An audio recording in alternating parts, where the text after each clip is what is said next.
Assalamualaikum. Latihan DK ane Aceh di Pangbelasah Vancouver.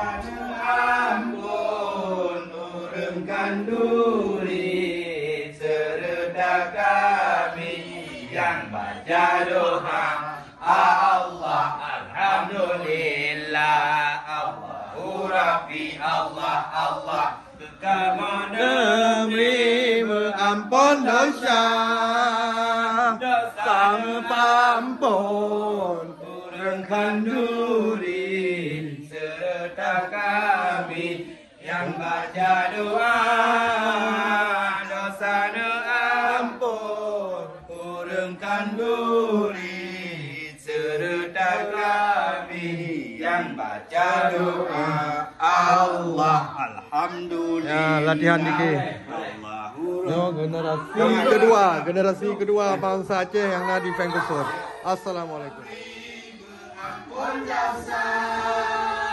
Dosa ampun turunkan duri serta kami yang baca doa dosa ampun turunkan duri serta kami yang baca doa Allah alhamdulillah Allahu Rabbi Allah kamu negeri mengampun dosa alhamdulillah Allahu Rabbi Allah kamu negeri mengampun dosa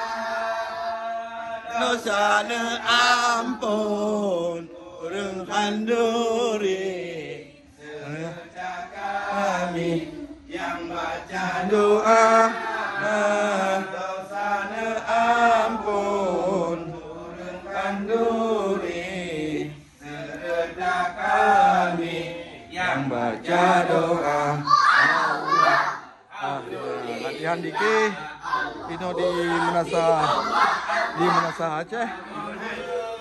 Ya, untuk menyambut bulan suci, untuk menyambut Maulid Nabi Muhammad SAW. Alhamdulillah Allahu Rabbi Allah Nebri ampun dosa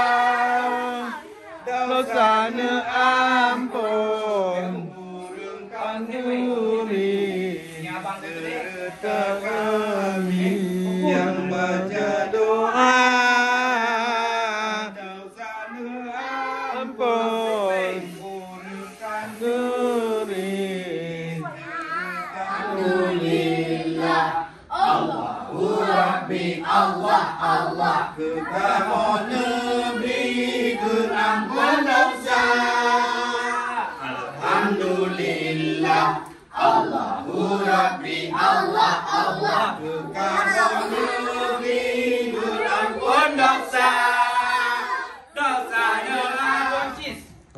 Kok tenang Namit. Nyo baru piuhe merno DK. Nah, nyo halal pizza. Kok tenang. Take one, fast the rest. Jom kita ke depan. Cek nak nampak baju.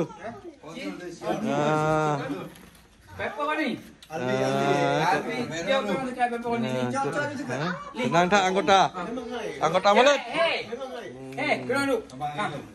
Kam, kena.